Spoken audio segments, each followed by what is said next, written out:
Good morning. Welcome back to part 23 of Losing the Boomer Blues. We're going to continue on here with chapter 14. There's no need to wait. I'll marry you now before you leave for boot camp. Really? What about rings? Don't we need rings? We can use strings. I don't care. Neither do I, but I want you to wear my ring. They were two impetuous kids in love who didn't want to wait. The next day they told their parents that they were getting married. Both were of age, so their parents couldn't interfere. Hesitant but willing, they accompanied them to City Hall and watched as their babies were pronounced man and wife. Much to their surprise, Fred's mother gave him his grandmother's wedding ring to put on Lucy's finger. Opening her eyes and returning to the present, Lucy removed Fred's shades and put them back in her pocket. The Beatles had it right when they wrote, "All you need is love." She could hear the band playing "Do You Believe in Magic?"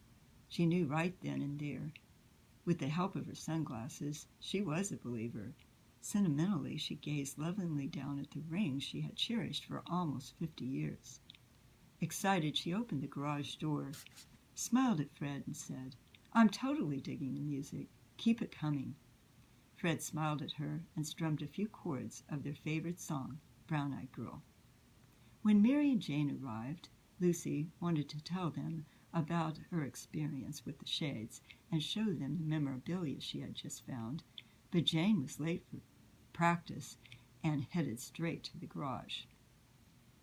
Mary and Lucy sorted through the vintage magazines, peachy folders filled with notes and flyers, yearbooks, postcards, concert posters, and other rare treasures from the 60s. Reaching for a peace sign decal, Lucy said, "Oh, this reminds me. I found the 1967 Peace March film yesterday." "That's great. What a blast it'll be to watch it." Jane was hoping it would turn up. "Maybe someday we can enjoy it, that is, if the tape hasn't deteriorated. I'd love to see those old clips of Coretta King, Judy Collins, and Big Brother and the Holding Company. I'm sure the film is just fine." She noticed the peace sign banner they had carried on the day of that march sitting next to the old movie reel and said, "It looks exactly like the day we made it." "Just before you got here, I put on Fred's shades, and I had a flashback." "That's amazing. Is that what made you hunt for the film?" "No. I put on Fred's shades just for fun after I found the film. I knew it would turn up.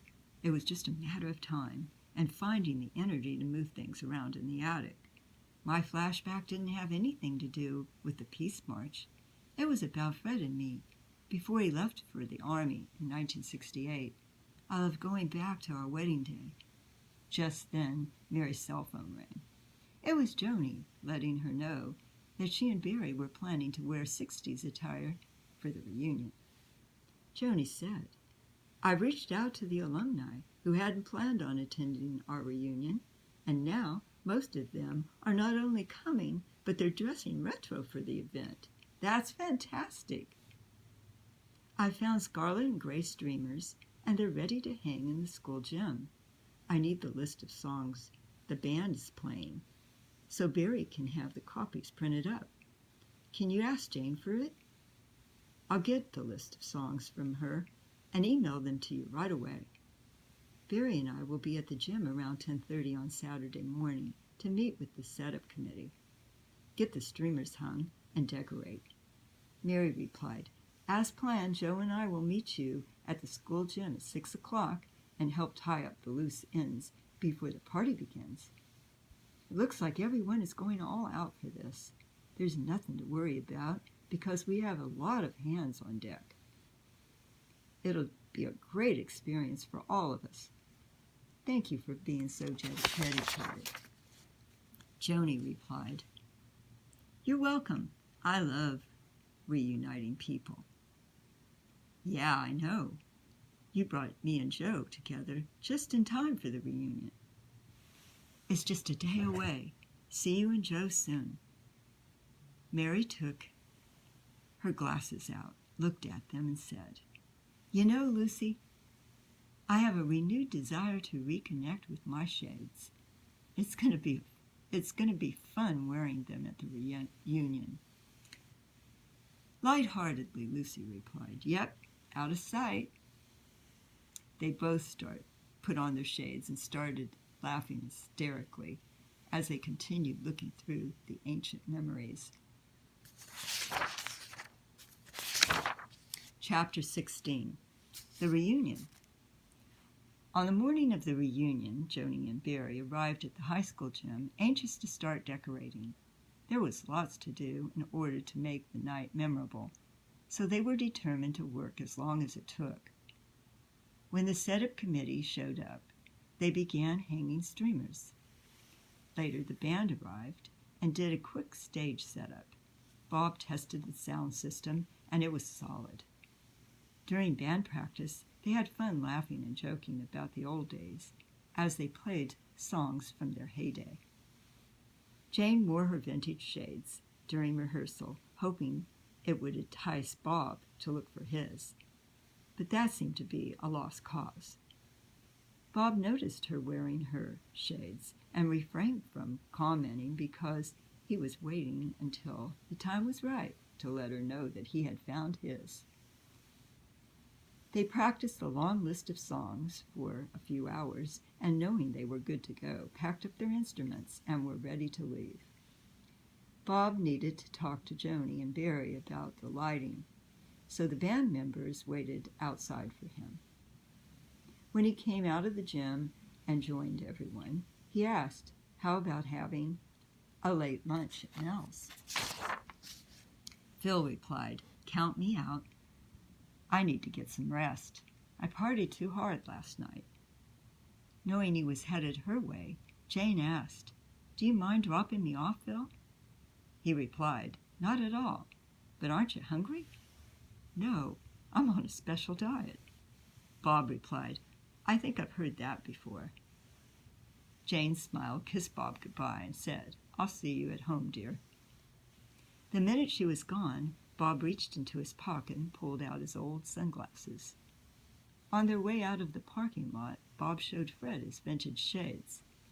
He put them on and said, "Don't tell Jane, but I found these things last night. I want to surprise her. They're my old prescription sunglasses. I remember those. Used to wear them everywhere back in the 60s. Lucy found mine, and she's wearing them to the reunion." Bob replied, "I needed them for driving back then. My prescription has changed over the years, but there's something strange that comes over me when I put these suckers on." He removed them and put his modern ones back on. Jokingly, Fred said, "Hey man, I dig the old ones."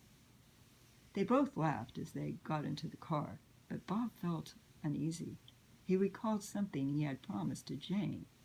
He remembered promising her on her 17th birthday that they would travel to Europe someday. Granted, it was a playful promise that seemed to be out of reach at the time, but years passed so quickly that he let it slip away. The promise was financially unobtainable back then, but that was no excuse now. It was bothering him because she had been leaving travel brochures on the kitchen counter.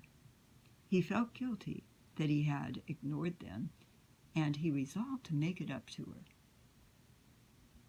The trip had been a dream they had both shared when they were young and adventurous, but he had never followed through on the promise. Now, thanks to the spark of memory his vintage sunglasses had given him, he was driven to make that dream come true. Joni and Barry were finished decorating around 2 o'clock and took off for a late lunch, leaving the rest of the committee to meet with the catering company and help them get acquainted with the makeshift kitchen and set up a workstation in the back of the gym. We'll continue tomorrow, and you have a great day. I hope you're enjoying Losing the Boomer Blues. Ciao.